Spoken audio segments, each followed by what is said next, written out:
Network थोड़ा problem होने लगा, अभी तो ठीक है। जी सर, आज ठीक है सर।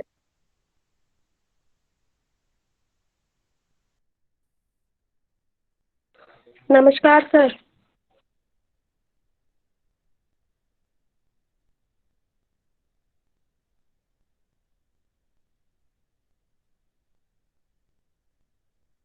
शुरू करते हैं।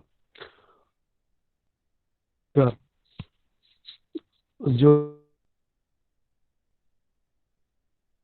हम लिखते जाएंगे, तो आज हम MSD 5 भी पढ़ेंगे।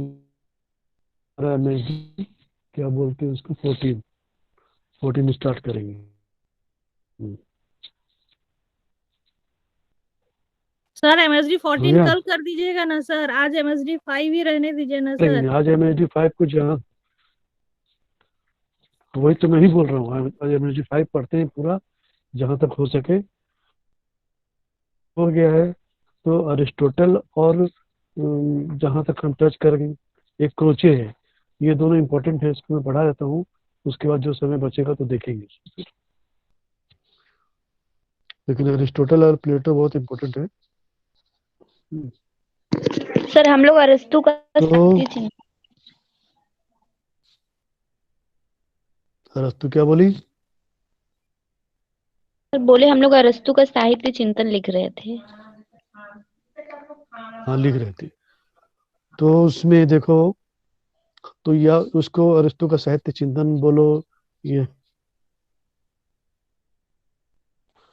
या अरस्तु का जो भी काव्य शास्त्रीय चिंतन कहो, जो भी कह सकती है। तो उसमें देखो, आप लोग कल तो कुछ नहीं लिखे थे ना, तो पहले लिखिए।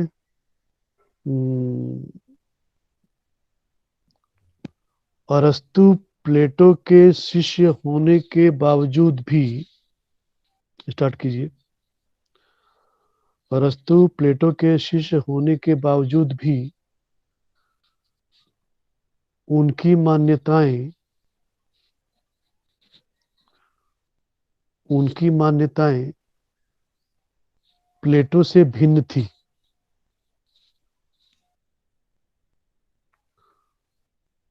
नंबर 1, प्लेटो ने आदर्शवादी दृष्टिकोण अपनाया, तो अरस्तु ने यथार्थवादी दृष्टिकोण। प्लेटो ने आदर्शवादी दृष्टिकोण अपनाया, तो अरस्तु ने यथार्थवादी दृष्टिकोण।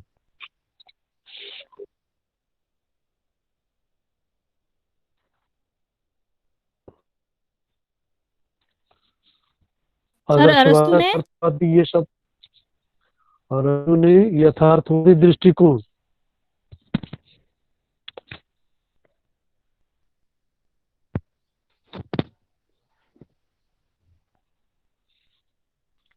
दृष्टिकोण।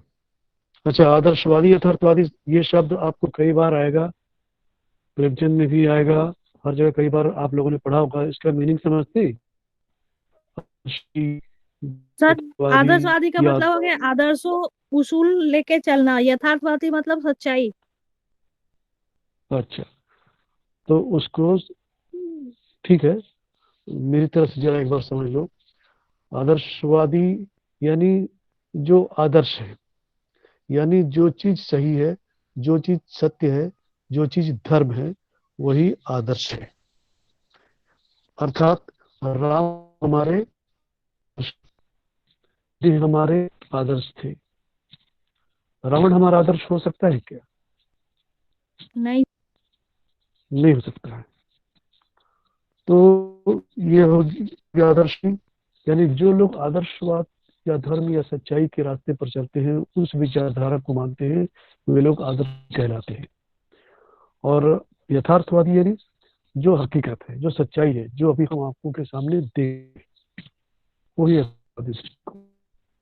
नंबर 2, प्लेटो काव्य को अनुकृति का अनुकरण माना, तो प्लेटो ने काव्य को अनुकृति का अनुकरण माना, तो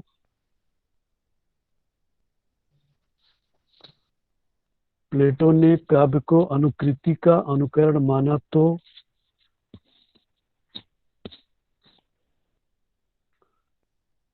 अरस्तु ने अनुकरण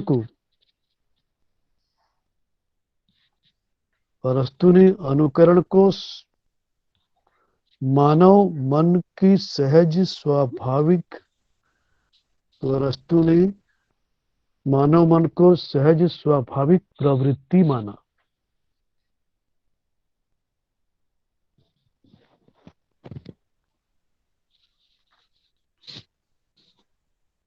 यह उनका तो थ्योरी। स्वाभाविक के बाद कहाँ चली गई? स्वाभाविक प्रवृत्ति माना, स्वाभाविक प्रवृत्ति माना मतलब अरस्तु का कहना है कि, समझते चलिए, अरस्तु का कहना है कि मनुष्य वही करता है जो वो देखता है। तो वो जो देखता है वही करता है, उसमें गलती क्या है, उसमें बुराई क्या है? कुछ भी बुरा नहीं कर। हम जब तक कुछ देखेंगे नहीं तब तक कुछ सीखेंगे कैसे? दुनिया को देखते हैं, दुनिया के विकास को देखते हैं, अपने से अच्छे लोगों को देखते हैं, तो हम भी वैसा बनने का कोशिश करते हैं। तो ये जब हम उसको अनुकरण किए तो हम क्या खराब हो गए? बिल्कुल खराब नहीं हुए, बल्कि हम उसको देख के और कुछ नया करने की कोशिश करते हैं। ये अरस्तु का कहना है। नंबर 3, अरस्तु ने काव्य को ही विवेचन का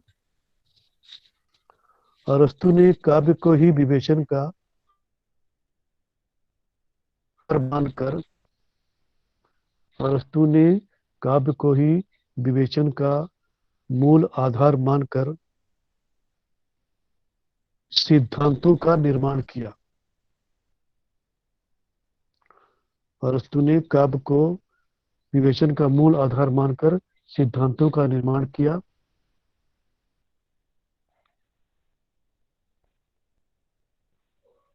नेक्स्ट, प्लेटो के दृष्टिकोण आध्यात्मिकता से प्रभावित थे।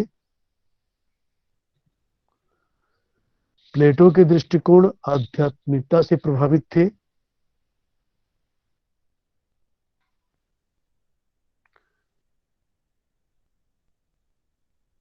प्लेटो के दृष्टिकोण आध्यात्मिकता से प्रभावित थे, जबकि अरस्तु ने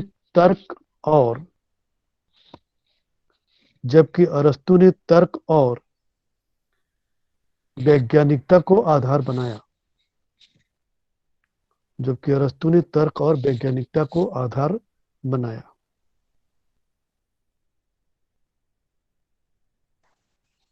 नेक्स्ट पॉइंट, प्लेटो ने कलात्मक कृतियों के अध्ययन में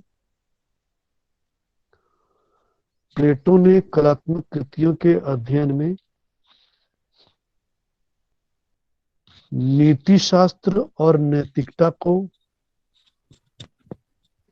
सर प्लेटो ने कलात्मक कृतियों के अध्ययन में नीति शास्त्र और नैतिकता को प्रधानता दी।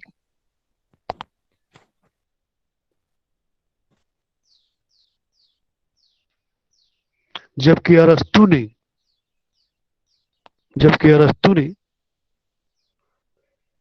सौंदर्य शास्त्र और कलात्मकता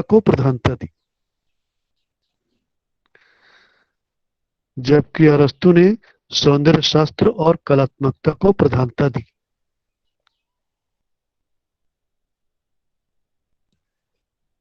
नेक्स्ट पॉइंट, अरस्तु का मन वस्तुओं से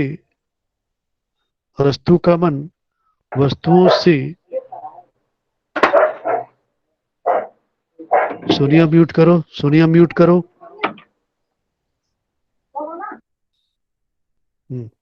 अरस्तु का मन वस्तुओं से भाव या विचारों तक पहुंचता है।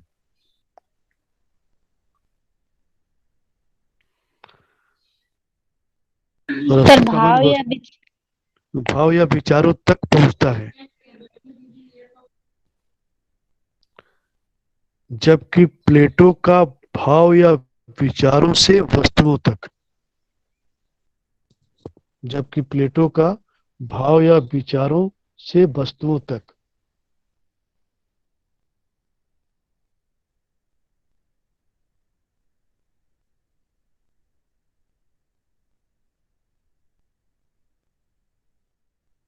उसके बाद हेडिंग दीजिए, अरस्तु का अनुकरण सिद्धांत। Very very very important. अरस्तु का अनुकरण सिद्धांत।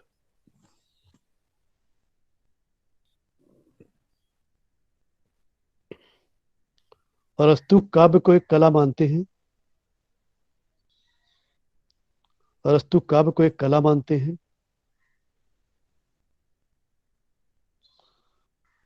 संगीत कला और चित्रकला की भांति वे, संगीत कला और चित्रकला की भांति वे अनुकृति को ही, संगीत कला और चित्रकला की भांति वे अनुकृति को ही विभिन्न कलाओं का मूल आधार मानते हैं।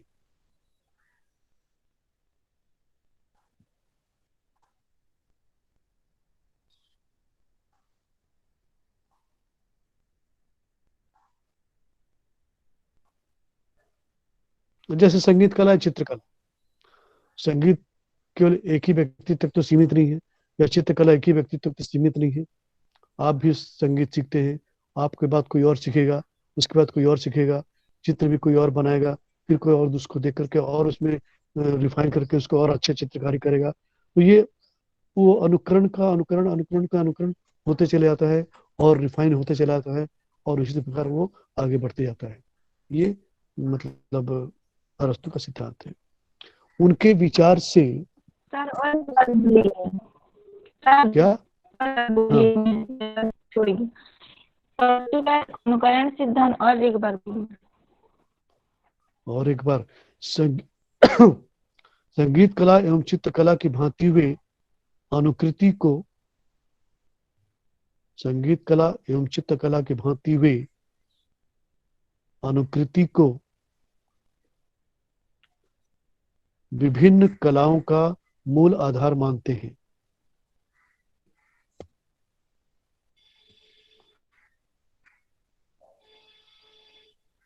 उनके विचार से, उनके विचार से अनुकरण के कारण ही मनुष्य,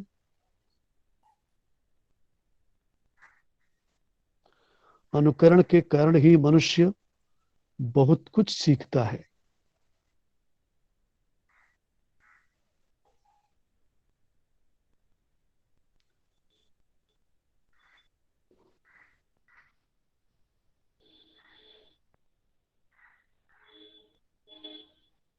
बहुत कुछ सीखता है। इसलिए उनके विचार से, इसलिए उनके विचार से काव्य की आत्मा अनुकृति ही है। सर उनके विचार से काव्य की आत्मा अनुकृति ही है। काव्य की आत्मा अनुकृति ही है।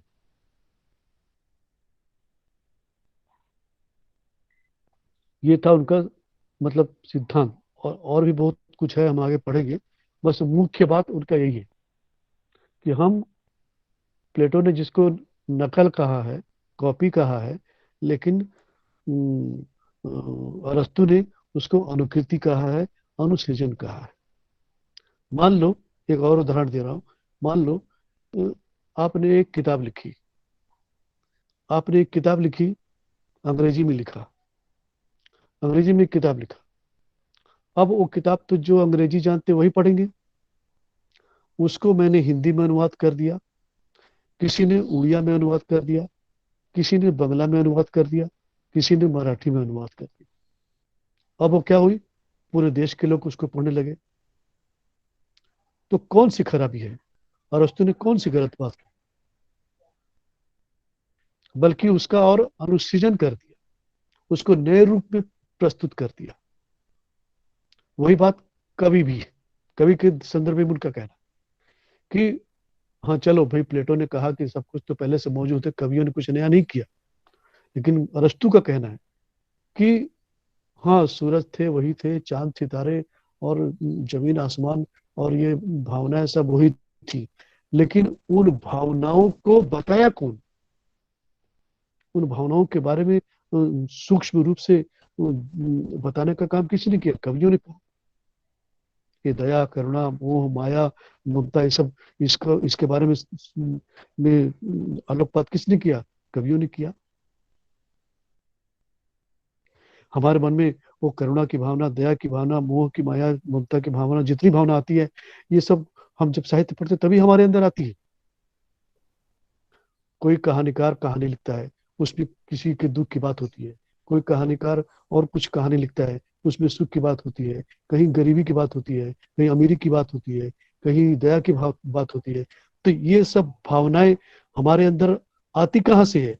इन्हीं साहित्य को जब पढ़ते हैं और साहित्यकार जब इसको हमारे सामने अपने रचनाओं के माध्यम से प्रेजेंट करता है, तब हमारे मन में ये बात आती है।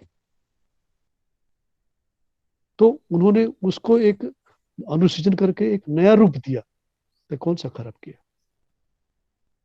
इसलिए इस हिसाब से अरस्तु का अनुकरण सिद्धांत एकदम सही है। आप इस प्रकार आप परीक्षा में लिख सकते हैं। आई बात समझ में? उसके बाद लिखो अनुकरण का विषय। अनुकरण का विषय,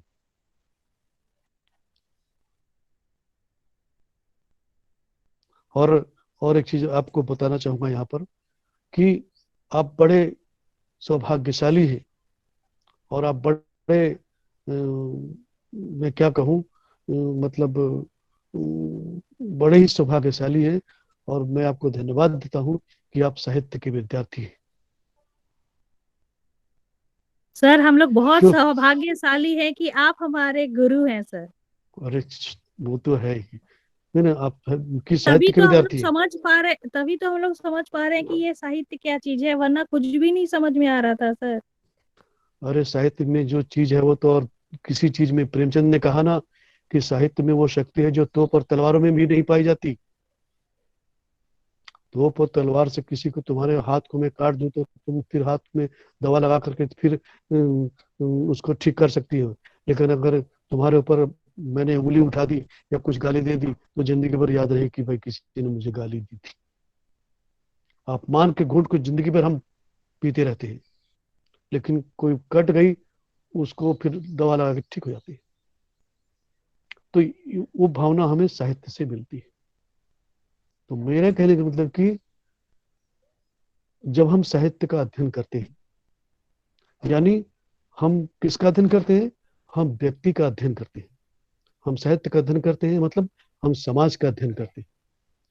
व्यक्ति के मनोभावों का अध्ययन करते हैं। व्यक्ति के मन के अंदर क्या चल रहा है उसका अध्ययन करते हैं। मैथमेटिक्स से और फिजिक्स से और केमिस्ट्री से आप किसी व्यक्ति के मन की भावना को आप नहीं समझ सकते। उस व्यक्ति के दुखों की जो दुख या पीड़ा का जो क्या बोलते हैं उसको, घनत्व है, उसको हम नहीं समझ सकते। कितना दर्द, कितनी पीड़ा हो रही है, उसको हम इसी साहित्य के माध्यम से ही समझते हैं। किसी कहानी से, किसी नाटक से, किसी कविता से, या किसी उपन्यास से, या किसी और रचना से हम समझते हैं। इसलिए आप बड़े सौभाग्यशाली हैं कि आप साहित्य के विद्यार्थी हैं। 100 प्लस हित बराबर साहित्य होता है ना? 100 प्लस हित बराबर साहित्य। जो समाज का हित करे वही साहित्य कहलाता है। तो साहित्य कितना हित करता है इसकी चर्चा हम बाद में करेंगे। पहले लिखो अनुकरण का विषय। काव्य में मानवीय क्रियाकलापों का अनुकरण होता है। काव्य में मानवीय क्रियाकलापों का अनुकरण होता है, जिनका प्रतिनिधि होता है मनुष्य। जिनका प्रतिनिधि होता है मनुष्य सर क्रियाकलापों का, इसके बाद बोल दीजिए सर। का अनुकरण होता है। काव्य में मानवीय क्रियाकलापों का अनुकरण होता है, जिनका प्रतिनिधि होता है मनुष्य। सब कुछ मनुष्य के माध्यम से निकल रहा है। मनुष्य को दो वर्गों में बांटा जाता है। मनुष्य को दो वर्गों में बांटा जाता है। एक सज्जन, नंबर 2 दुर्जन। सज्जन और दुर्जन।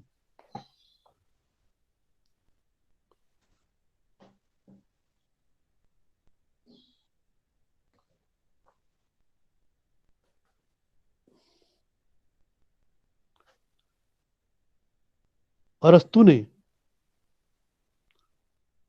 पुनः पुनः काव्य में त्रासदी, यहां से इंपॉर्टेंट है, काव्य में त्रासदी और कामदी, काव्य में त्रासदी और कामदी, ब्रैकेट में लिखना ट्रेजेडी एंड कॉमेडी, त्रासदी और कामदी,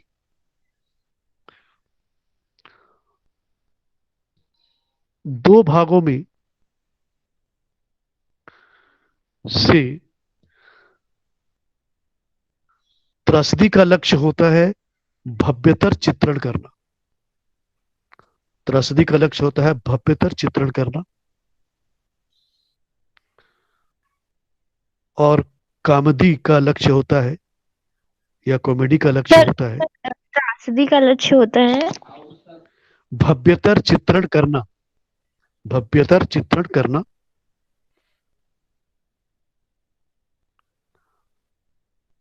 और कामदी या कॉमेडी का लक्ष्य होता है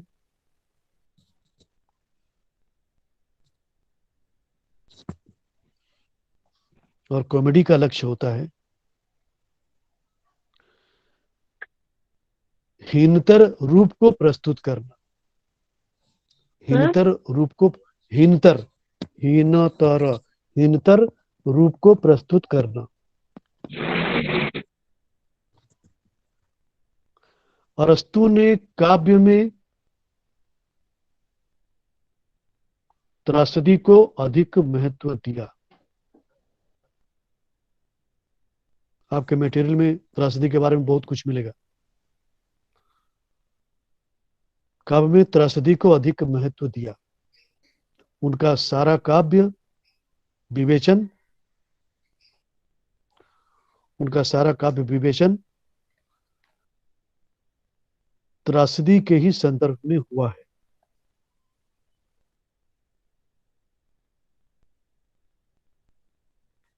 त्रासदी के संदर्भ में हुआ है।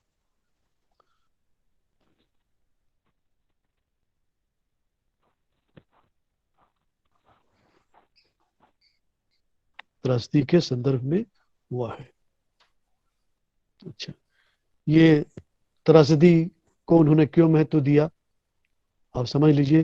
फिर उसके बाद मटेरियल में पढ़ना और जहां भी नोट्स मिले उसको पढ़ना। आप पहले समझ लीजिए कि त्रासदी को अरस्तु ने क्यों महत्व दिया कविता में। देखो, उस दिन हम चर्चा कर रहे थे, जब आप साधारणीकरण की स्थिति में पहुंचते हैं तो उस व्यक्ति के दुख को, उस व्यक्ति की पीड़ा को देख करके आप उसके दर्द से मर्माहत हो जाते हैं और आपके आंखों से आंसू की धारा बहने लगती है।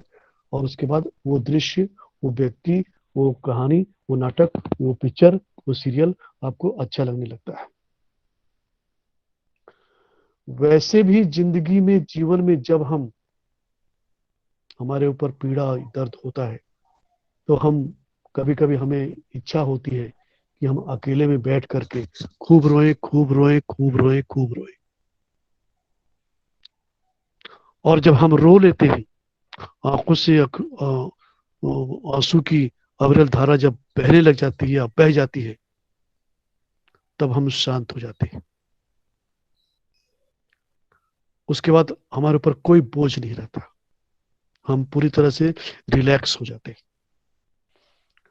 इसलिए कवि ने, अरे अरिस्टोटल ने त्रासदी को महत्व दिया, क्योंकि जिंदगी में सुख तो कभी कभार आते जाते हैं, लेकिन जैसे आंख खोलो और आंख रात के बंद होने तक केवल टेंशन ही टेंशन, टेंशन ही टेंशन, टेंशन ही टेंशन। एक समस्या का समाधान करो, दूसरी समस्या, एक समस्या का समाधान करो, दूसरी दूसरी समस्या दूसरी को समाधान करेंगे, एक और समस्याएं हमारा पीछा नहीं छोड़ती। इसलिए अगर जिंदगी में खुश रहना है तो ट्रेजेडी या दुखों का स्वागत कीजिए। महादेव वर्मा ने अपने जीवन को वो वेदना की कवित्री बन गई। जयशंकर प्रसाद ने भी आंसू लिख डाला। ऐसे तमाम लोगों ने लिखा है। इसलिए अरिस्टोटल ने भी त्रासदी को ही नाटकों में महत्व दिया है। और वैसे भी जिस नाटक या पिक्चर में ऐसे दृश्य अधिक होते हैं, ट्रेजेडी वाली बात होती है, वो नाटक या वो कहानी हमें अच्छा लगता है। हंसी मजाक तो हम दिन भर में करते ही रहते हैं, लेकिन जो बात जिंदगी को संघर्ष करने में है, उड़िया में एक कहावत है ना, उड़िया में कहावत है, पता नहीं आप लोग उड़िया समझते हैं कि नहीं समझते हैं, उसको हिंदी में रूपांतर करके बोल रहा हूँ कि कष्ट करने से कृष्ण की प्राप्ति होती है। तो जितना आप कष्ट करेंगे उतना आपको सुख मिलेगा। आगे लिखिए। अरस्तु ने अनुकृति को इतना अधिक महत्व दिया है कि अरस्तु ने अनुकृति को इतना अधिक महत्व दिया है कि उनके विचार से काव्य की सृष्टि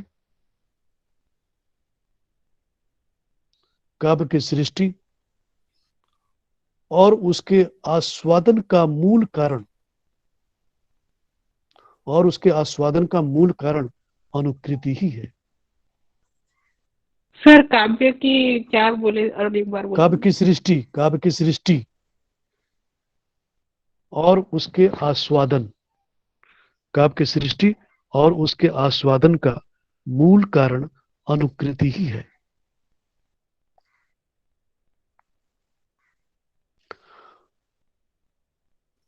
हो गया।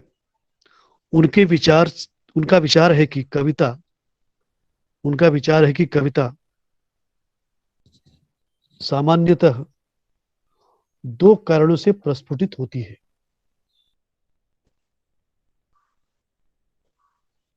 उनका विचार है कि कविता सामान्यतः दो कारणों से ही प्रस्फुटित होती है।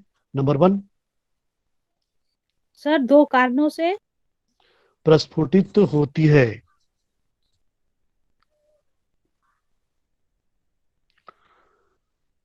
नंबर 1, मानव की सहज स्वाभाविक अनुकरण की प्रवृत्ति। मानव की सहज स्वाभाविक अनुकरण की प्रवृत्ति।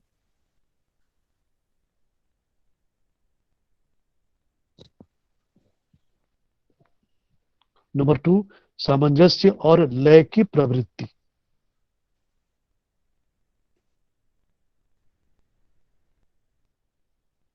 सर 2 और एक बार बता दीजिए। सामंजस्य और लय की प्रवृत्ति।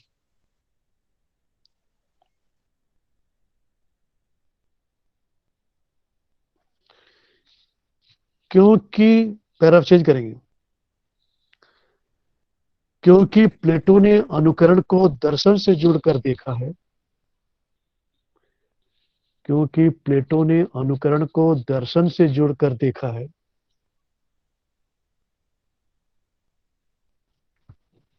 क्योंकि प्लेटो ने अनुकरण को दर्शन से जोड़कर देखा है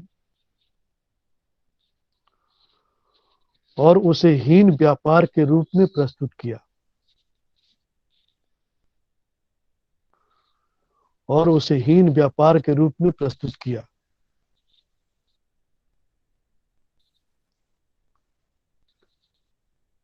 इसके विपरीत हीन व्यापार से हीन व्यापार के रूप में प्रस्तुत किया।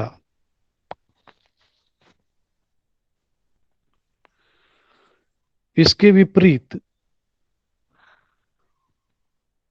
अरस्तु ने अनुकरण को मात्र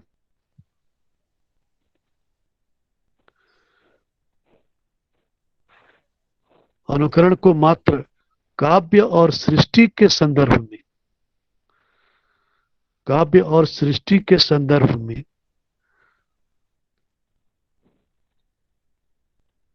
न ग्रहण कर उसे। सर अरस्तु ने के बाद से एक बार बोल दीजिए। अरस्तु ने अनुकरण को मात्र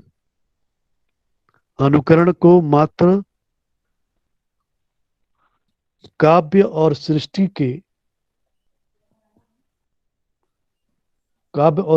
के संदर्भ में न ग्रहण कर उसे नए अर्थों में ग्रहण किया।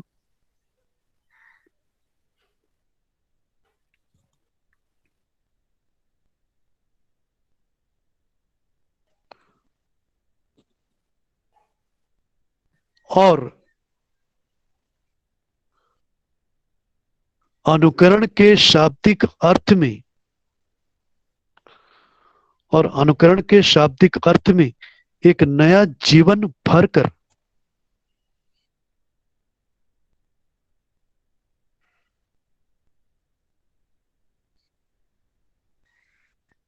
एक नया जीवन भरकर कला का स्वतंत्र अस्तित्व स्थापित किया।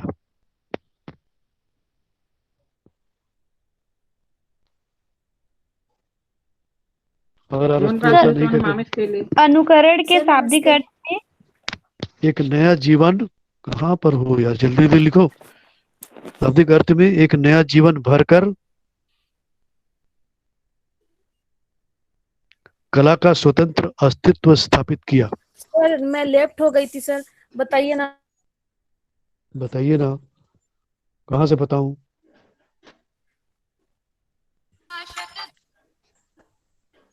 कहाँ से बताऊं? ना अरस्तु ने, ग्रहण कर, अरे बहुत पीछे हो गई। अरस्तु ने अनुकरण को मात्र काव्य और सृष्टि के संदर्भ में ना ग्रहण कर उसे नए अर्थों में ग्रहण किया।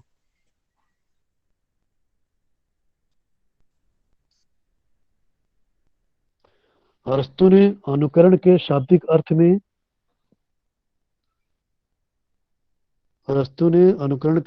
अर्थ में एक नया जीवन भरकर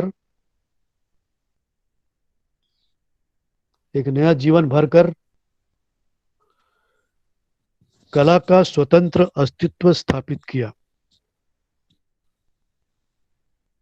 ये सब जो लिख रही हो ये इंपॉर्टेंट लाइन है। ये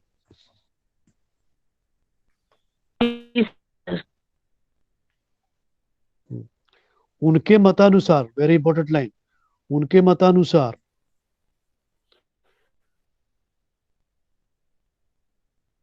सर स्थापित किया इसके बाद है आपकी आवाज। हाँ, उसके बाद लिखो, उनके मतानुसार पुनः सृजन की एक क्रिया है। उनके अनुसार अनुकरण वहां जोड़ दो, अनुकरण या अनुकृति जो भी लिख सकते हो। अनुकृति पुनः सृजन की एक क्रिया है जिसके द्वारा, सर रिपीट कर दीजिए, आपकी आवाज डिस्कनेक्ट हो गई थी सर। स्थापित किया इसके बाद सर बोल दीजिए। उनके मतानुसार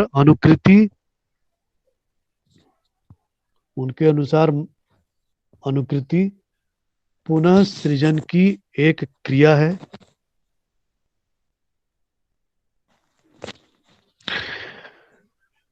जिसके द्वारा कवि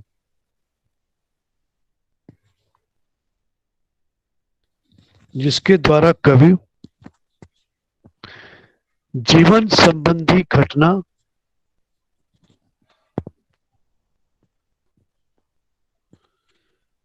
घटना सामग्री का चयन करते समय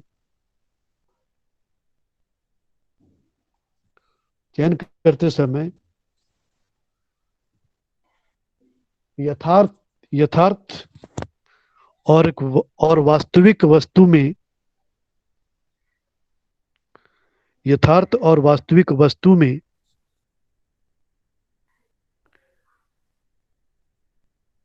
किसी अभिनव वस्तु का निर्माण करने में, यथार्थ और वास्तविक वस्तु में किसी अभिनव वस्तु का निर्माण करने में समर्थ होता है।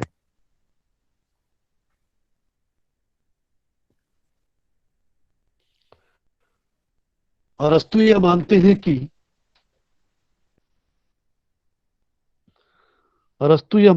कि कवि अरस्तु या मानते हैं कि कवि चित्रकार या संगीतकार की तरह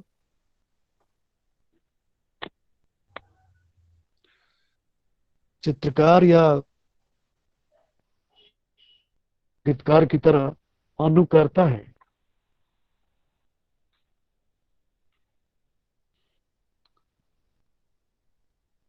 कवि जिस वस्तु या भाव का अनुकरण करता है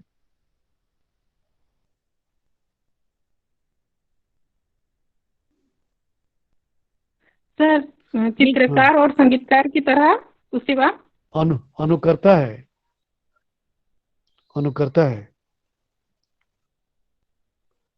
कवि जिस वस्तु या भाव का अनुकरण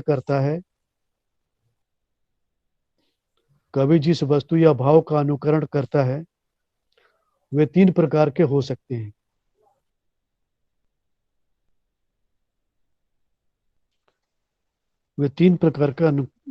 हो सकते हैं।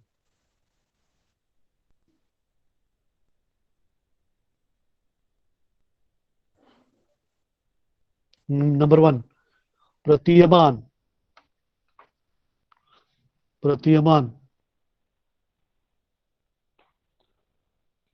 हाइफन देना, जैसी वे वस्तुएं थी या जैसी वे हैं।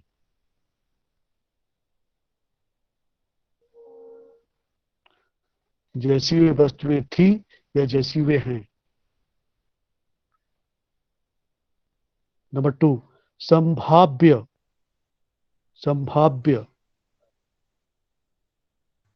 जैसी वे वस्तुएं कही जाती हैं या समझी जाती हैं। जैसी वे वस्तुएं कही जाती हैं अथवा समझी जाती हैं।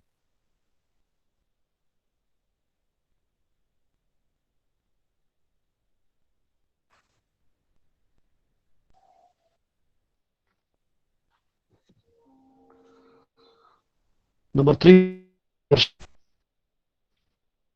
जैसी वे वस्तुएं होनी चाहिए। सर नंबर 3 क्या है? सुनाई नहीं दे रहे। आदर्श। जैसी वे वस्तुएं होनी चाहिए।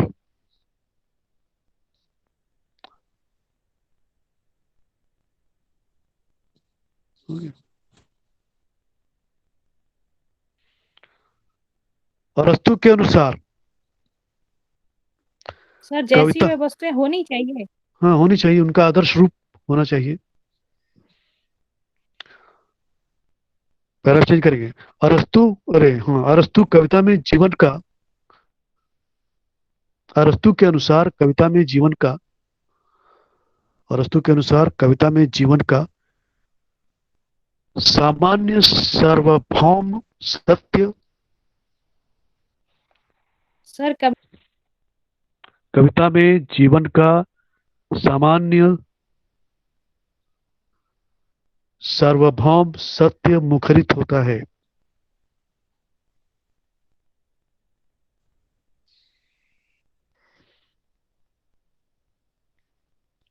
और कवि का अनुकरण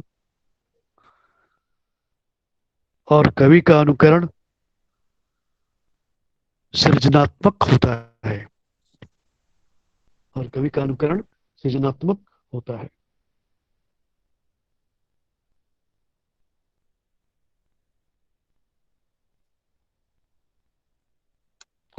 अरस्तु यह भी मानते हैं कि अनुकरण में आनंद का तत्व। समझने की कोशिश करना इस लाइन को। अरस्तु यह भी मानते हैं कि अनुकरण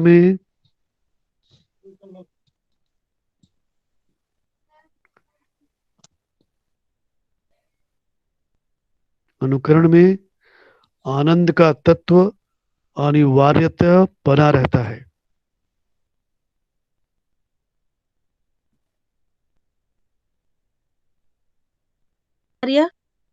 सर अनुकरण में आनंद का तत्व अनिवार्यता बना रहता है, अनिवार्यता बना रहता है। ये लाइन समझ में आया?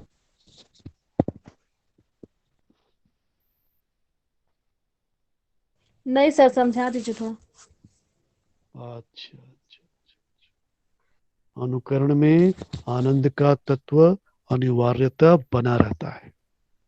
मान लीजिए आप कविता लिख रहे हैं, है ना, आप कविता लिख रहे हैं, प्लेटो के अनुसार तो आप बेकार काम कर रहे हैं, कुछ नया नहीं कर रहे हैं, लेकिन अरिस्टोटल के अनुसार आप जब कविता लिख रहे हैं या लिख रहे होते हैं तो आपको आनंद आता है कि नहीं आता है? आता है सर। आता है ना। कविता जब पूरी हो जाती है तो फिर कैसा लगता है? बहुत खुशी लगती है सर। बहुत खुशी लगती है कि अरे ये रचना मैंने लिखी है, ये रचना मेरे द्वारा हुई है। आश्चर्य है। कल तो मैं कुछ एक लाइन नहीं लिख पाती थी, आज मैंने पूरी कविता लिख दी। ये है अनिवार्यता, जो रस वाली जो बात है ना, आनंद वाली जो बात है। अनुकरण आगे लिखो। जी सर, थैंक यू। अनुकरण अपने आप में एक आनंदमय क्रिया है। अनुकरण अपने आप में एक आनंदमय क्रिया है।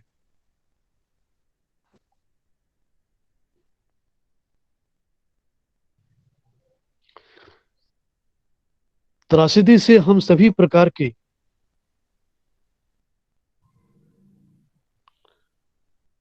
त्रासदी से हम सभी प्रकार के बल्कि एक विशिष्ट प्रकार की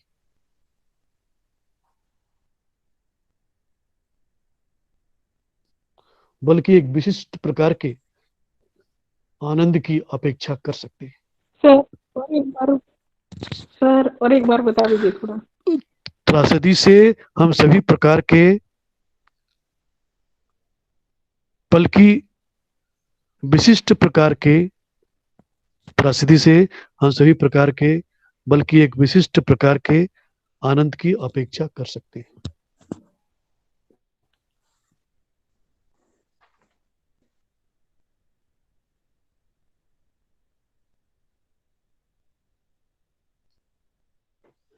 हो गया? अच्छा, एक चीज और बोलूंगा यहाँ पर। त्रासदी के बारे में आप मटेरियल में आप डिटेल पढ़ना। त्रासदी से एक क्वेश्चन जरूर आएगा। ये तो मैंने आपको जो मूल बात थी त्रासदी के बारे में आपको बताई। इसके अलावा जितने भी लिखा रहा हूँ उसको आप अपने हिसाब से मटेरियल से भी कुछ जोड़ लेना और भी कुछ संदर्भ ग्रंथों से आप जोड़ लेना, तब एक आंसर 4-5 पेज का पूरा होगा। कोई भी क्वेश्चन का आंसर कम से कम 4-5 पेज से नीचे नहीं होना चाहिए, इतना आप याद रखिए। आप +2 +3 नहीं। सर हाँ सर हाँ, जैसे महादेवी वर्मा का विरह वेदना जो है वो भी त्रासदी में ही आएगा ना सर? बिल्कुल। हाँ, वो उनकी अनुभूति है। हाँ, वो उनकी अनुभूति है, उन्होंने वैसा महसूस किया, उसको लिखा है, उसमें आ सकता है, उसमें कोई ऐसी बात नहीं। यानी जीवन जो है वो क्या है, ट्रेजेडी है। और जब हम ट्रेजेडी में जब हम आनंद खोजने लगेंगे तो हमको ट्रेजेडी भी ट्रेजेडी की तरह नहीं लगेगी। इसलिए अरस्तु का कहना है कि हमको त्रासदी में ही आनंद मिलता है। हंसने में तो खैर बात अलग है, हंसी कहाँ है, जिंदगी में हंसी है क्या? आज आपको दुनिया के सामने मुखौटा पहन के रखना पड़ता है, मुस्कुराने का बहाना करना पड़ता है, लेकिन अंदर से आप कितने पीड़ित हैं, कितने दर्द से करा रहे हैं और कितनी मुसीबत है वो आप ही जानते हैं। दुनिया थोड़ी जानती है, लेकिन दुनिया के लिए आपको दुनिया के सामने मुस्कुराना पड़ता है। यही सर बात। MSD 5 हम लोगों के लिए सर पहले त्रासदी था लेकिन अब नहीं, अब आनंद का विषय हो गया है सर। हाँ तो ठीक है, MSD 5 कोई आई आनंद रहे, यही मेरी कामना है। तो इसको आप मेटेरियल में डिटेल पढ़ लेना। उसके बाद लिखो, एक और इम्पोर्टेंट है उनका विरेचन सिद्धांत, ये भी उसी से रिलेटेड है। विरेचन सिद्धांत, विरेचन सिद्धांत।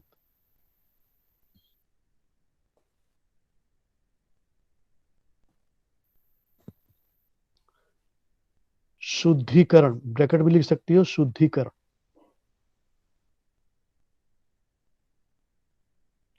शुद्धिकरण। नाटक का, हाथ जल्दी चलाइए, नाटक का दुखात्मक भाव सुखात्मक भाव में परिणत हो जाता है। नाटक का दुखात्मक भाव सुखात्मक भाव में परिणत हो जाता है। नाटक का दुखात्मक भाव सुखात्मक भाव में परिणत हो जाता है। उसी विचार को विरेचन सिद्धांत के अंतर्गत लिया जाता है।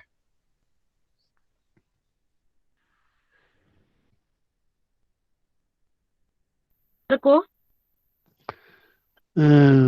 विरेचन सिद्धांत के अंतर्गत लिया जाता है।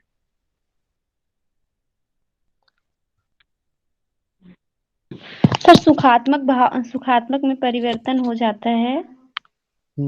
उसी विचार को, थोड़ा जल्दी जल्दी हाथ चलाइए गरिमा जी।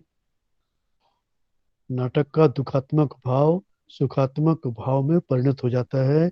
उसी विचार को विरेचन सिद्धांत के अंतर्गत लिया जाता है।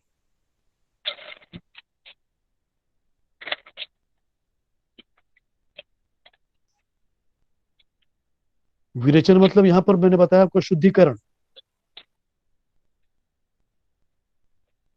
प्योर हो जाना। अरस्तु के विरेचन सिद्धांत के अनुसार, अरस्तु के विरेचन सिद्धांत के अनुसार कवि करुणा और त्रास के उद्रेक द्वारा, कवि करुणा और त्रास के उद्रेक द्वारा मानव मनोविकारों को, सर मानव मनोविकारों का, अरस्तु के विरेचन सिद्धांत करुणा और त्रास के उद्रेक द्वारा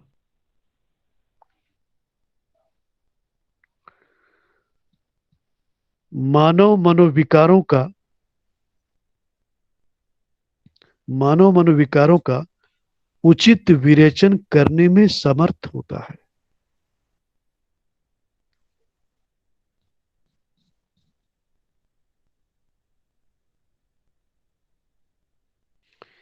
इसी कारण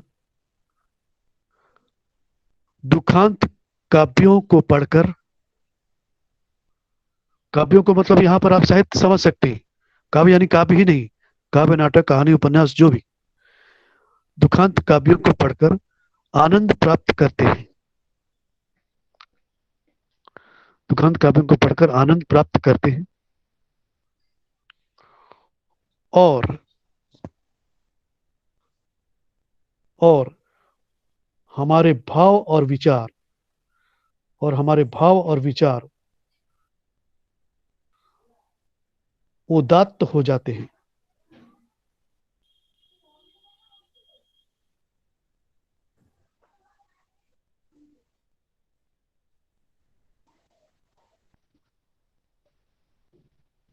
सर यहाँ हो पर गया? उदात्त मतलब शुद्ध हो जाते हैं? नहीं, वो स्पष्ट हो जाते हैं। महान ना होता सर, क्या बोले? महान। हाँ, वो सारी, यानी आप एकदम से टॉप पर पहुंच जाते हैं, किसी प्रकार का आपके अंदर भेद मतभेद वैसा कुछ नहीं था, उदात्त हो जाते हैं पूरी तरह से। आप नॉर्मल प्योर महान आप जो भी कहें, आप बस समझ लीजिए बात को, ऊंचाई पे बाकी उसको पहुंचे। अपने शब्दों में आप वहां पर लिख सकते हैं। स्पष्ट हो जाते हैं, क्लियर हो जाते हैं और सुंदर हो जाते हैं, अच्छे हो जाते हैं, उसके भाव हमारे भाव से मिल जाते हैं। मान लीजिए ये दुख में कैसे शुद्धिकरण होता है। मान लीजिए आप घर में बैठे हैं और अनेक पीड़ा से पीड़ित हो रहे हैं, दुख से दुनिया भर की विपत्ति आपको घेर कर गई है, अब अकेले चुपचाप बैठ करके रो रहे हैं। कुछ देर बाद आपके मित्र को पता चला, आपका मित्र आपके पास आया, भाई क्या हुआ, क्यों रो रहे हो, क्या बात है? उस मित्र ने कुछ नहीं किया। उस मित्र ने आपका हालचाल पूछा, कुशल क्षेम पूछा, क्या हुआ, कैसे हुआ, किस लिए हुआ। आपने अपना दुखड़ा सुनाया, अपनी आवृत्ति सुनाई, अपना रोना सुनाया, है ना, अपने दुख को शेयर किया। तो जब आप अपने दुख को शेयर करते हैं, उस वक्त क्या हो रहा है? उस वक्त विरेचन सिद्धांत काम कर रहा है। समझे? उस वक्त विरेचन सिद्धांत काम कर रहा है। आपकी आत्मा, जी आपको सर। रिलैक्स मिला, थोड़ा देर के लिए आपको आनंद मिला, आपको रस मिला। तो वही चीज कवि को कविता लिखने में आती है, हमको पढ़ने में आती है, किसी को सुनने में आती है। जाकी रही भावना की। करुणा और त्रास के भाव, आगे बढ़ी। करुणा और त्रास के भाव, करुणा और त्रास के भाव दुख में होने के कारण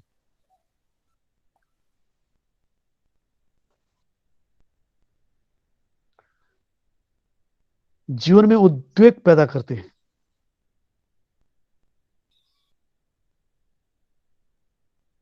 सर करुणा और त्रास के बाद के भाव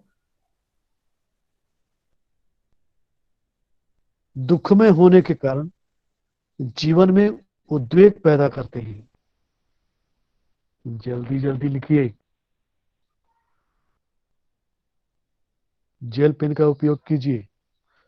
जीवन में उद्वेग पैदा करते हैं, जिससे व्यक्ति को उन स्थितियों से विरक्ति होने लगती है।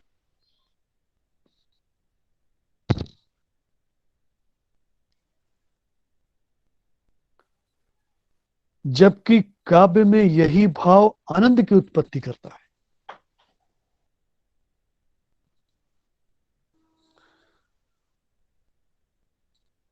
जबकि काव्य में यही भाव आनंद की उत्पत्ति करता है।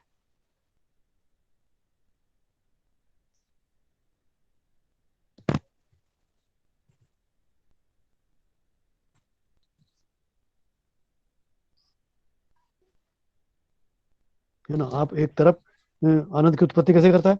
आप एक तरफ तो रो रहे हैं, दुनिया में आपको कोई नहीं है, आप अकेले हो गए हैं। लेकिन जब कभी आप अकेले बैठ करके आप वो गाना गाता है ना, वो गाना, वो मेरी जिंदगी है क्या, एक कटी पतंग हो गई है, मेरा जीवन कोरा कागज कोरा ही रह गया।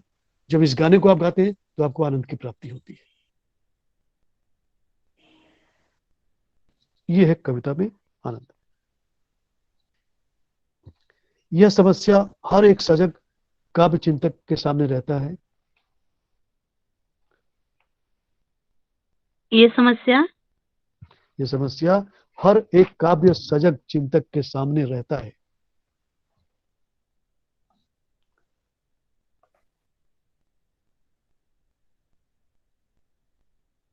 सर अब विरक्ति होने लगती है के बाद सर वो कहाँ पर?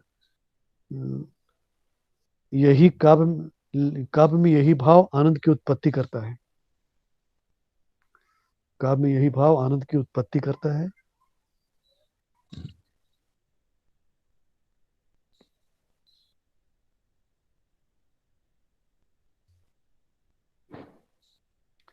यह समस्या हर एक सजग काव्य चिंतक के सामने रहता है।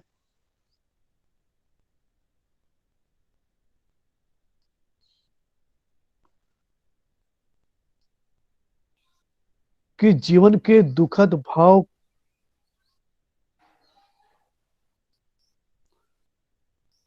कि जीवन के दुखद भाव काव्य में व्यक्त होकर कैसे सुखद हो जाए।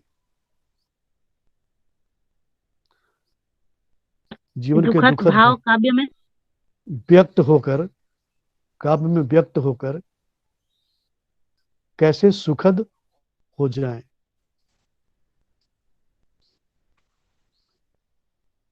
और इसी समस्या के समाधान के लिए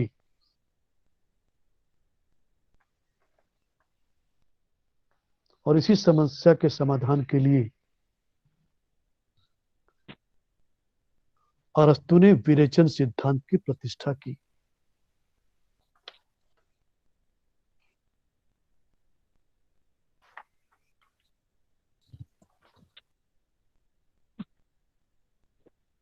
ये हो गया।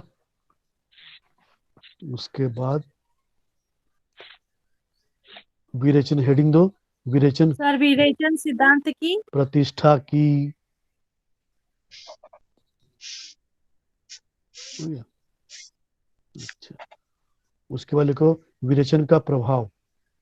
मैं केवल पॉइंट्स दे रहा हूं, उसको आप किताब में पढ़ना। विरेचन का प्रभाव। नंबर 1, धर्म परक व्याख्या,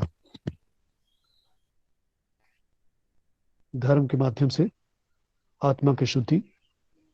नंबर 2, नीति परक व्याख्या, ज्ञान के माध्यम से। नंबर 3, कला परक व्याख्या। हो गया?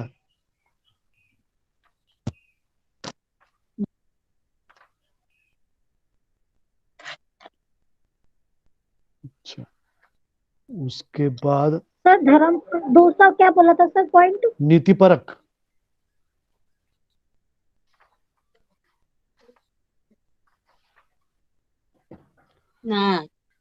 सर हाँ, धर्म परक व्याख्या का क्या बोले थे सर?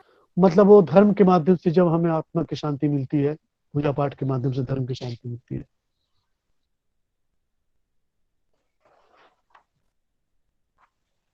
तीसरा क्या बोला सर?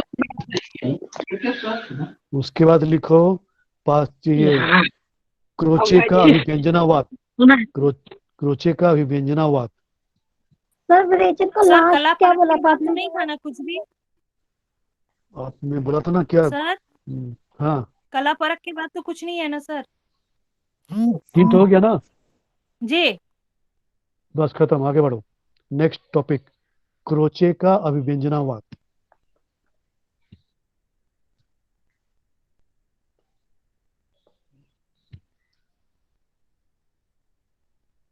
ये भी एक लॉन्ग क्वेश्चन आता है, इसको बस थोड़ा सा समझा दूं मैं।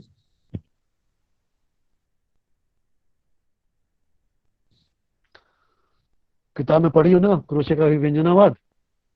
नहीं सर, कुछ भी नहीं पढ़े, समझ में ही नहीं आया तो। अरे पढ़ना, एक बार पढ़ तो लो सर आज पहले। आज समझने के बाद पढ़ेंगे सर। अच्छा, व्यंजनावाद इसके बारे में भी लिखा दीजिए ना सर कुछ। हाँ कुछ तो सर बताऊं। अपने शब्दों में, सरल शब्दों में। हाँ सरल शब्दों में ही लिखाऊंगा, पहले आप सरल शब्दों में समझ लीजिए। अभिव्यंजना हाँ यानी यानी क्या होता है? अभिव्यक्ति।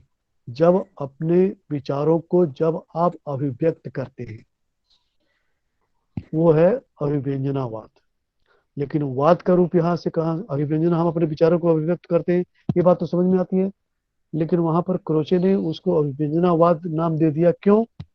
क्योंकि देखो कभी कभी क्या होता है कि कवि लोग तो लिखते हैं, या कोई भी कुछ भी लिखता है, तो हमको पता नहीं चलता कि वो क्या लिख रहा है। क्यों पता नहीं चलता? क्योंकि उसने जिस भाषा का प्रयोग किया, जिस शब्दों का प्रयोग किया, वो उतना सरल और सहज नहीं थे। याद रखना एक चीज, जब तुम जितना अध्ययन करोगी, जितना अधिक अध्ययन करोगी, तुम उतना ही समझोगी, उतना अधिक समझोगी। और थोड़ा अध्ययन करोगी तो थोड़ा समझोगी। इसलिए ज्ञानी लोग किसी भी चीज को सरल ढंग से कैसे समझा देते हैं? क्योंकि वो लोग बहुत अध्ययन किए होते हैं, बहुत पढ़े लिखे होते हैं और बहुत पढ़ते हैं। इसलिए उसको अनेक प्रकार से, अनेक तरह से उसको समझाते हैं और समझते हैं। उसी प्रकार कोई कहानी या कविता भी जब हम पढ़ते हैं, कुछ कुछ कविताएं जब आप पढ़ती हैं तो आप तुरंत समझ जाती हैं। यानी वहां पर क्रोचे के अनुसार उस कवि की अभिव्यंजना बहुत अच्छी है। अच्छा, अभिव्यंजना कब सरल और सहज होती है? जब आप बहुत गहराई में बैठ करके उसका चिंतन मनन करेंगे तब। बिना चिंतन मनन किए और वहां पर उसके अंदर डूबे, आप उसको नहीं समझ सकते। जिंदगी, एक शब्द दे रहा हूं, जिंदगी। जिंदगी का मतलब क्या हुआ? क्या बोलोगे तुम? बस खाना पीना, खाया पिया सोया पचाया, दैट्स ऑल। उधर घुमा उधर खाया, पढ़ने का समय आया, पढ़ लिया, उसके बाद शादी विवाह हो गया, बाल बच्चे हो गए, उनके बच्चे हो गए, उनके बच्चे हो गए, वंश वृद्धि चलती रही जिंदगी। बस ये जिंदगी है? ये जिंदगी है? ये तो जिंदगी नहीं है। और भी बहुत सारी बातें, इसमें दुख है, इसमें सुख है, इसमें संघर्ष है, इसमें पीड़ा है, इसमें दर्द है, इसमें आस पड़ोस, भाई बहन, भतीजावाद, देश समाज राष्ट्र, 50 चीज है इसके अंदर। तो इस जिंदगी में समझना इतना आसान नहीं है। इसलिए दर्शन का विषय पढ़ा जाता है ताकि हम समझ सके।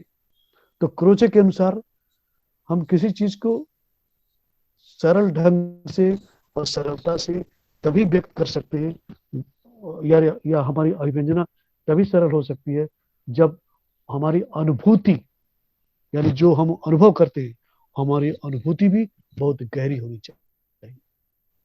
जितना सागर की तलहटी में जाओगी, जितने सागर के गहराई में जाओगी, तभी तुम्हें मोती मिलेंगे। ऊपर सागर के तैरने से तुम्हें मोती नसीब नहीं होगा। एक बात जरा जान लो, आज तुम्हारी उम्र, किसी में यहाँ पर जितने भी हैं, किसी की शादी हो चुकी है, किसी के शादी होने वाली है, किसी के पढ़ रहे हैं, कोई फ्रेशर है, कोई ऐसे है, लगभग 25 साल के आप सभी लोग हो चुके हैं। तो आपने 25 साल में जिंदगी को जिस तरह से देखा है, 20 साल का या 15 साल का कोई स्त्री या पुरुष, जो भी, वो क्या उस तरह से देख सकेगा जिंदगी को? आपने 25 साल में जितना अनुभव किया है, 15 साल का बच्चा उतना अनुभव कर सकता है क्या? नहीं कर सकता। क्यों? क्योंकि अभी उसकी उतनी अनुभूति नहीं है, वो जीवन को नहीं समझ सकता। लेकिन आप कुछ 2-4 कदम और आगे बढ़ चुके हैं, आप 2 और समझ सकते हैं जिंदगी को उतने सरल और सहज ढंग से। हमसे बुजुर्ग हमारे माता पिता है, वो हमारे, उनके पास हमारे हर प्रश्नों का उत्तर होता है। क्यों? क्योंकि उन्होंने जीवन को इतनी करीब से देख लिया है, संघर्ष कर लिया है, इसलिए हमारी बातों का बड़ी सरलता से उत्तर देते हैं। और वही बात कविता में भी लागू होती है। हमारी अनुभूति, एक लाइन में क्रोचे का अभिव्यंजनावाद, हमारी अनुभूति जितनी गहरी होगी, हमारी अभिव्यक्ति उतनी ही सुंदर होगी। आप पिक्चर देखते हो ना, पिक्चर देखते हो तो कोई पिक्चर 5 बार देखने को मन करता है, और कोई पिक्चर एक बार के बाद दोबारा देखने को मन ही नहीं करता। क्यों? क्योंकि वहां पर उस डायरेक्टर ने बहुत अध्ययन किया है, बहुत गहराई से उसको निर्देशन किया है, छोटी से छोटी बातों को वहां पर उसने निर्देशन किया है, हर जीवन से जुड़ी हर बात को वहां पर प्रेजेंट किया। इसलिए वो गहरे मतलब वो बहुत गहराई में गया है, इसीलिए वो नाटक या पिक्चर हमारे जीवन को छूती है, इसलिए हमें वो चीज अच्छी लगती है। अर्थात कवि की या रचनाकार की अनुभूति जितनी गहरी होगी, उसकी रचना उतनी ही सरल होगी, और उसकी अभिव्यक्ति उतनी ही मतलब सहज होगी। यह है उनका क्या? अभिव्यंजनावाद। लिखो, क्रोचे ने अभिव्यंजनावाद को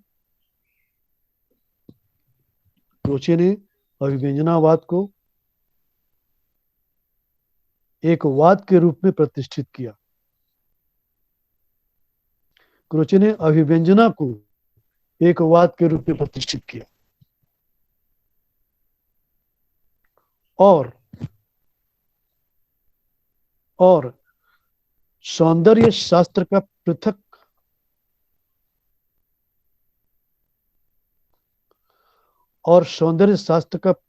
अस्तित्व सिद्ध कर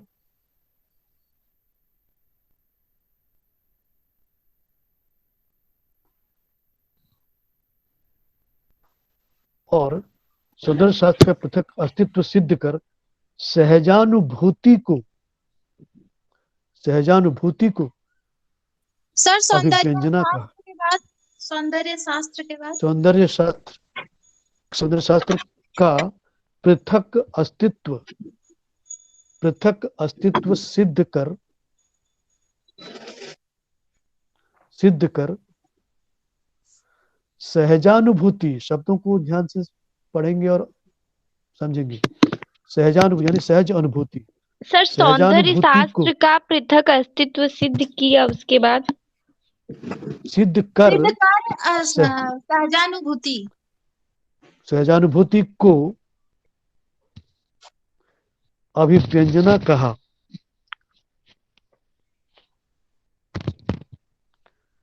जो सौंदर्यात्मक तथा कलात्मक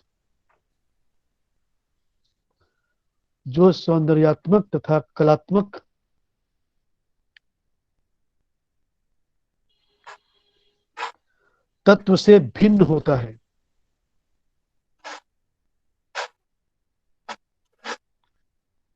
क्रोचे ने अभिव्यंजना को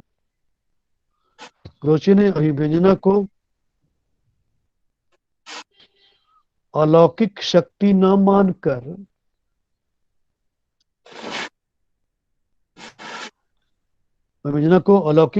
मानकर सफल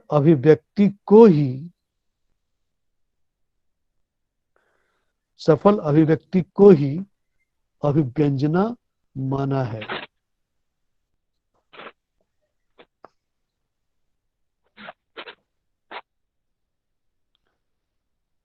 बाकी किताबें पढ़ना। एक हेडिंग दो, सहज ज्ञान सहज ज्ञान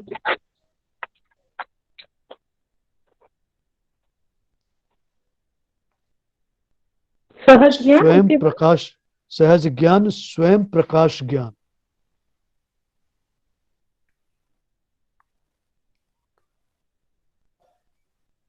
इसको आप बैठ के सोचना घर में बैठ करके। सहज ज्ञान स्वयं प्रकाश ज्ञान। क्रोचे ने कला का संबंध स्वयं प्रकाश ज्ञान से माना है।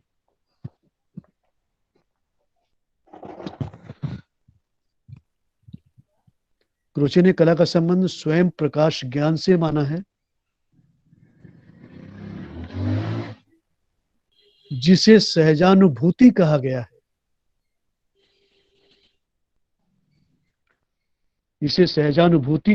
है।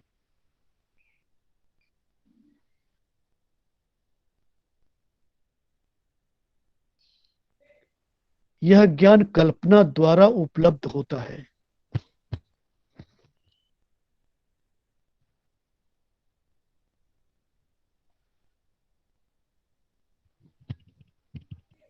कल्पना द्वारा सर। कल्पना द्वारा उपलब्ध होता है जी। स्वयं प्रकाश ज्ञान, सहज ज्ञान, अरे सहजानुभूति मतलब देखो, आप कोई भी चीज देखती हो, कोई भी ऐसा दृश्य आपने देखा, तो उस दृश्य को सभी लोग उस रास्ते में देख रहे हैं। सपोज कोई पीड़ित व्यक्ति रास्ते में खड़ा है, वो दर्द से करा रहा है, एक्सीडेंट हो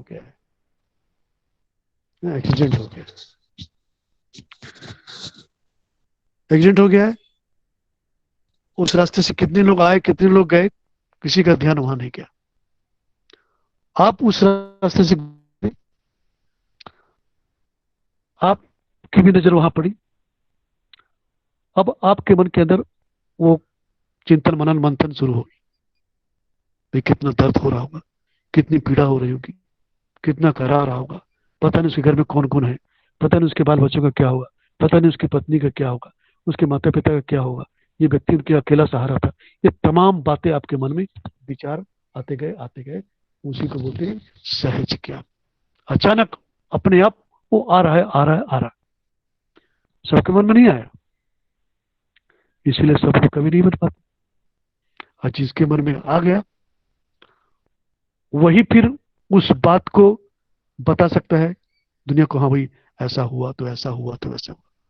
लेकिन दूसरे लोग पूछे, हाँ क्या हुआ, हाँ वहां एक्सीडेंट हुआ था, हमने देखा, खत्म। लेकिन आपने देखा, आपके मन में वो बात आ गई, ऐसा हुआ तो कैसा हुआ, कैसे हुआ, क्या होगा, वो तमाम बातें। ये ऐसे है। इसके अंदर आप पढ़ते जाना तो आपको समझ में आएगा। सामान्य जीवन में सहज ज्ञान महत्वपूर्ण होता है। लिखो, सामान्य जीवन में सहज ज्ञान महत्वपूर्ण होता है। सामान्य जीवन में सहज ज्ञान महत्वपूर्ण होता है।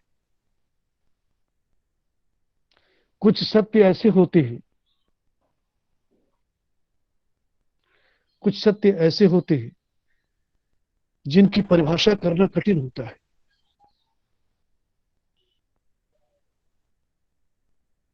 सर कुछ सत्य ऐसे होते हैं जिनकी परिभाषा करना कठिन होता है और उन्हें सहज ज्ञान द्वारा ही प्राप्त किया जा सकता है।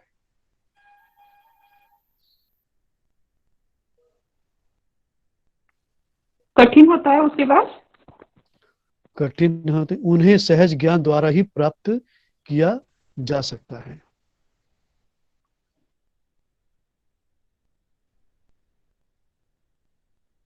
ये हो गया, कुछ पॉइंट्स दे रहा हूं, उसको पढ़ना किताब में है। लिखो सहज ज्ञान और प्रत्यक्ष बोध। पहले तो लिखा था आपने सहज ज्ञान और प्रकाश ज्ञान। दूसरा पॉइंट लिखो सहज ज्ञान और प्रत्यक्ष बोध।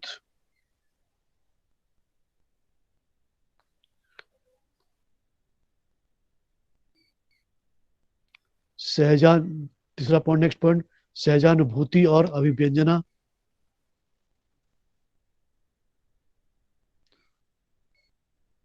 सहजानुभूति और अभिव्यंजना। तो क्रोचे के अभिव्यंजनावाद से हम इसी निष्कर्ष पर पहुंचते हैं कि अनुभूति गहरी होनी चाहिए, है ना, सहजानुभूति होनी चाहिए। जबरदस्ती आपको नहीं सोचना हो। जब सहजानुभूति होगी तभी आपकी अभिव्यक्ति होगी। वही बाग बगीचे और वो पहाड़ पर्वत नदी नाले सबके लिए हैं, लेकिन बाकी के लिए पहाड़ पर्वत नदी नाले हैं, लेकिन कवियों के लिए वो पहाड़ पर्वत नदी नाले नहीं, वो प्रेरणा का स्रोत बन जाते हैं। वो उनको देख के वो उनके अंदर प्यार की उमंगें निकलने लगती है, प्यार की बरसात होने लगती है और तमाम उपमाओं और अलंकारों से वे अपनी कविता को अलंकृत करते हैं। तो आज का क्लास यहीं बंद करते हैं, कल से हम प्रेमचंद स्टार्ट करेंगे। Thank you sir. बाकी इसको अपने